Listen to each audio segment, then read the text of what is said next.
Kochi mayor പദവിയിലേക്ക് തന്നെ പരിഗണിക്കാത്തതിൽ പരാതിയുമായി ദീപ്തി മേരി വർഗീസ്. KPCC അധ്യക്ഷന് ദീപ്തി പരാതി നൽകി. തന്നെ ഒഴിവാക്കാൻ ബോധപൂർവം ശ്രമം നടന്നുവെന്നും മേയറെ നിശ്ചയിച്ചത് KPCC മാനദണ്ഡങ്ങൾ മറികടന്നുവെന്നും പരാതിയിൽ പറയുന്നു. വിവരങ്ങളുമായി ജോയ്മോൻ ജോസ് ഉണ്ട്. ജോയ്മോൻ, ഈ പ്രഖ്യാപനത്തിന് പിന്നാലെയുള്ള ദീപ്തിയുടെ പ്രതികരണത്തിൽ തന്നെ അതൃപ്തി വ്യക്തമായിരുന്നു. ഇപ്പോൾ അതൊരു ഔദ്യോഗികമായൊരു പരാതി KPCCക്ക് നൽകിയിരിക്കുന്നു. എന്താണ് പരാതിയുടെ ഉള്ളടക്കം?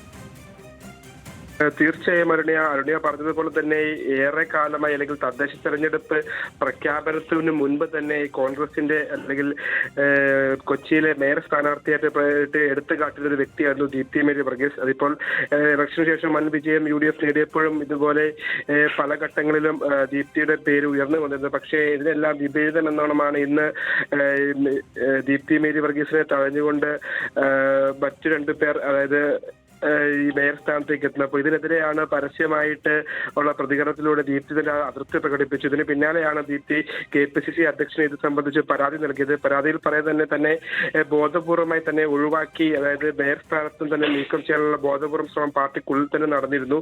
അപ്പോൾ യാതൊരുവിധ മാനദണ്ഡങ്ങളും പാലിക്കാണ്ടാണ് ഇപ്പോൾ തന്നെ ഈ മേയർ സ്ഥാനത്ത് പരിഗണിക്കാതെ ഒഴിവാക്കിയതെന്നുൾപ്പെടെയുള്ള കാര്യങ്ങളാണ് പരാതിയിൽ സൂചിപ്പിക്കുന്നത്. അപ്പോൾ വരും ദിവസങ്ങളിലും ഇത്തരത്തിലുള്ള ദീപ്തി സ്ഥാനത്ത് പരാതി പാർട്ടിയിൽ നിന്ന് ഒരുപാട് വിമർശനം ഉയരുമെന്നാണ് വിലയിരുത്തുന്നത്. അരുണ്യ. ജോയ്മോൻ ജോസാണ് കൊച്ചിയിൽ നിന്നും വിവരങ്ങൾ നൽകിയത്.